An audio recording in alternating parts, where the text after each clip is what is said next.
ہے، جو اس بات کی پہچان ہوتی ہے کہ وہ سید ہے۔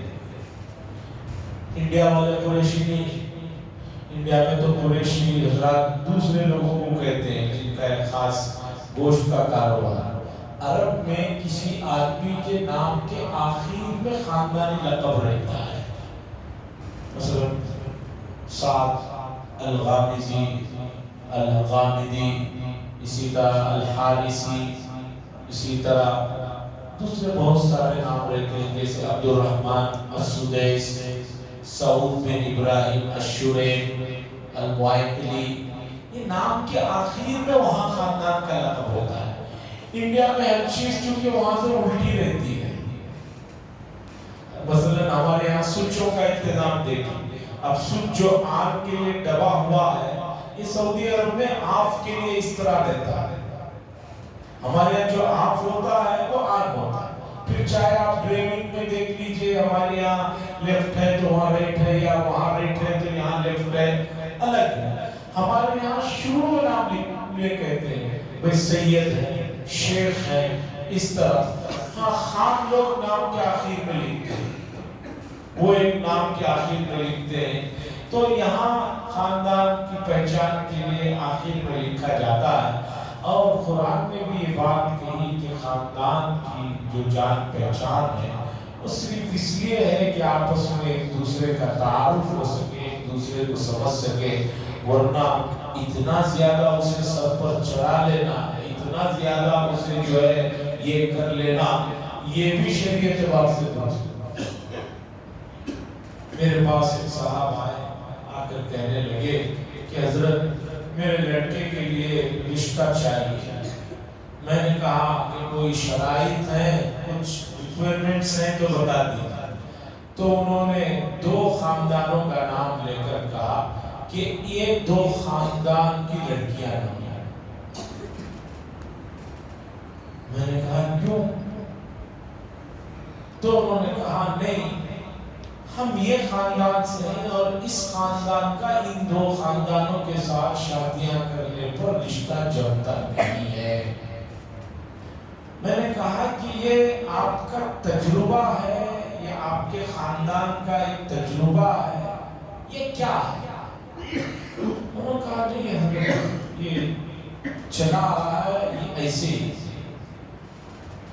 پھر ان کے لڑکے کی شادی ہوئی، ان کے اپنے بالکل قریبی خاندان میں ان کے اپنے ریکوائرمنٹ کے اور اپنے شرائط کے مطابق 6 مہینے نہیں گزرے، پولیس میں کیس شروع ہوئی، اور پھر آئے میرے پاس مشورے کے لیے کہ کیا کروں، ایسا ہو گیا۔ میں نے کہا بھئی آپ نے تو اپنے خاندان میں اپنے وہ جو برادری کا پورا پاس و لحاظ شادی رکھے کیا، اور آپ نے مجھ سے یہ کہا تھا کہ ہمارا خاندان کا وہ خاندانوں سے تعلق نہیں ہوتا ہے، یہ ہو جاتے ہیں۔ اب یہ کیا ہوا؟ یہ تو آپ کے اپنے خاندان میں 6 مہینے میں آپ کہہ رہے ہیں کہ پولیس میں بھی کیس ہو گیا اور آپ بیل کے لیے دوڑ دھوپ میں لگے ہوئے ہیں۔ تو عزیزہ نگرامی، یہ جو برادریوں کو شادیوں میں جو اہمیت دی جا رہی ہے، خاص طور پر شمالی ہندوستان میں، الحمدللہ ہمارا جنوب اس میں پاک صاف ہے، ہمارا یہ جو جنوب ہے یہ پاک صاف ہے۔ شمالی ہندوستان میں اتنا بڑا مسئلہ ہے یہ کہ وہاں پر ایک بڑے خاندان کی بچے یا بچی کی شادی چھوٹے خاندان میں اگر ہو گئی یا کسی طرح کچھ ہو گیا تو ایسے ہی ہے جیسے غیروں میں شادی کریں۔ اور کشمیر بھی اس سے پاک صاف نہیں ہے، کشمیر میں بھی پہلے برادری دیکھی جاتی ہے، یہ برادری اس ٹکر کی ہے، یہ اس کے۔ ارے بھئی کلمے کی بنیاد بنائیے، یہ جہالت کا زمانہ ہے، یہ جہالت کی چیزیں ہیں، غیر مسلموں کی یہ جو ہے نئے ورشن کے انداز میں ہمارے اندر منتقل ہو کر آئی ہے۔ یہ تو برادران وطن میں ہے کہ بھی یہ ذات ہے، یہ ذات ہے، یہ ذات کے لوگ ان کے اس میں نہیں جا سکتے، یہ ذات کے لوگ اس میں نہیں کر سکتے۔ خاندانوں کا نظام اس لیے نہیں بنایا گیا کہ جو ہے اسے اس طرح کا یہ کر لیا جائے۔ اور بہت سارے حضرات صرف بعض مرتبہ صرف اپنے وقار کے لیے جو ہے خاندان بھی چینج کر لیتے ہیں. ایسے بھی بہت سے میرے سامنے مسئلے سے ہیں. یہ کوئی چیز نہیں ہے. خیر میں بات دوسری طرف چلے گئی. حضرت حسین رضی اللہ تعالیٰ عنہ کی شہادت سے، حضرت حسین رضی اللہ تعالیٰ عنہ کی جو شہادت ہوئی ہے 56 سال کی آپ کی عمر تھی. 4 میں آپ کی پیدائش ہوئی تھی شعبان کے مہینے میں، یعنی 4 ہجری حضور صلی اللہ علیہ وسلم مکے سے مدینہ پہنچے ہیں تو 4 سال شعبان کے مہینے میں پیدائش ہوئی تھی. اور 61 کے شروع میں آپ کا جو ہے وصال ہوا. چاند کے اعتبار سے 56 سال عمر ہے اور انگریزی اعتبار سے اور 1.5-2 سال کم ہو جاتی ہے. اتنی کم عمر میں آپ کی شہادت کا واقعہ پیش آیا اور اللہ کا دیکھیے نظام کہ اس واقعے کی یاد آج بھی پوری دنیا میں ہے، پورے امت مسلمہ میں ہے. بلکہ مجھے ایسی بھی میرے پاس معتبر ذرائع ہیں کہ تاکہ غیر مسلم بھی اس واقعے کی یاد مناتے ہیں، اس واقعے کو، اس دن کو یہ کرتے ہیں. اور ان میں بھی وہی کچھ غیر غلط رواجیں ہیں. ان دنوں میں وہ کچھ گوشت نہیں کھاتے 10 دن تک. آندھرا کے، کرناٹک کے بعض جو گاؤں کے علاقے ہیں مجھے بتایا گیا کہ وہاں بھی یہ 10 دنوں میں بڑے سختی سے گوشت بند کر دیا جاتا ہے اس واقعے کی یاد میں. واقعہ المناک ہے، وہ سب وہ ٹھیک ہے، لیکن اس کی یاد میں یا اس کے غم میں جو چیزیں چھوڑی جا رہی ہیں وہ کوئی ضروری ہے. ہاں آپ حضرت حسین رضی اللہ تعالیٰ عنہ سے سچی محبت کرتے ہیں تو آپ رسول اللہ صلی اللہ علیہ وسلم کی کامل اتباع کریں، یہی ان کی خواہش ہے. حضرت حسین رضی اللہ تعالیٰ عنہ کا واقعہ ہے کہ ایک مرتبہ انہوں نے دیکھا مسجد میں ایک بڑی عمر کے صاحب نماز غلط پڑھ رہے تھے تو اب انہوں نے سوچا کہ ان سے کیسے کہوں کہ آپ کی نماز صحیح نہیں. تو حضرت حسین رضی اللہ تعالیٰ عنہ نے ان بڑے صاحب سے کہا چچا جان آپ تو پرانے مسلمان ہیں، میں نیا نوجوان ہوں، میری نماز ذرا درست کر دیجئے، میں نماز پڑھوں گا، آپ ذرا دیکھ کر اس میں جو کمی کوتاہی وہ بتا دیجئے. پھر آپ نے ان بڑے صاحب کے سامنے سنت کے مطابق جب نماز پڑھی تو بڑے صاحب سمجھ گئے اور انہوں نے کہا کہ بیٹا میرے بھتیجے بات دراصل یہ ہے کہ یہ اصل صحیح نماز ہے، میں جو پڑھ رہا تھا وہ غلط ہے. تو حضرت حسین رضی اللہ تعالیٰ عنہ کی جو شہادت کا اصل سبق ہے حق گوئی اور کامل اتباع یہ ہونا چاہیے. جیسے کہ مولانا ابوالکلام آزاد صاحب نے کہا لوگ لیلۃ القدر کو تو بڑی تلاش کرتے ہیں، حضرت کب آ رہی ہے، کوسی رات میں ہے، کوسی رات میں ہے، لیکن لیلۃ القدر میں جو چیز نازل ہوئی ہے قرآن مجید یہ تو مسجدوں میں رکھا ہوا، اسے کوئی پڑھنے کے لیے تیار نہیں. شہادت حسین کا قصہ کو سننا چاہتے ہیں، وہ واقعے میں افسوس اور روتے تو ہیں، لیکن اس قصے کا جو سبق ہے کہ کیوں یہ واقعہ پیش آیا، کیوں حضرت حسین رضی اللہ تعالیٰ عنہ نے اپنے پورے خاندان والوں کی جانوں کو داؤ پر لگا دیا، اس کے لیے کوئی آدمی تیار نہیں ہوتا. تو یہ دراصل ہم لوگوں کی جو ہے دھوکہ دہی ہے، اپنے نفس کو دھوکہ دے رہے ہیں. یہ سوچ رہے ہیں ہم نے 10 محرم میں یاد کر لیا تو حق ادا ہو گیا. نہیں میرے بھائی، حق یہ ہے کہ رسول اللہ صلی اللہ علیہ وسلم کے نواسے نے جس چیز کے لیے جان دی وہ ہے حق کا بول بالا. حق کا بول بالا. آج ہم میں قوت گویائی، حق کے سلسلے میں آواز کو اٹھانے کا جذبہ ختم ہو چکا ہے. اگر یہی عالم رہا تو آنے والے ایام صرف ہم لوگوں کے لیے نہیں سب کے لیے بڑے دردناک ہوں گے، بہت خوفناک ہوں گے. ظالم کھلے عام ظلم کرتے ہوئے پھرتے رہیں گے اور ہم لوگ کچھ نہیں کہیں گے، تو یہ سب کے لیے بڑا المیہ ہوگا. اللہ سے دعا فرمائے اللہ اس مسئلے کو سمجھنے کی اور اس کے تقاضوں پر عمل کرنے کی توفیق نصیب فرمائے. فرمائے. وآخر دعوانا الحمد لله رب العالمين. لك الحمد ولك الشكر يا الله. اللهم صل على سيدنا شفيعنا نبينا حبيبنا مولانا محمد وبارك وسلم. ربنا آتنا في الدنيا حسنة وفي الآخرة حسنة وقنا عذاب النار.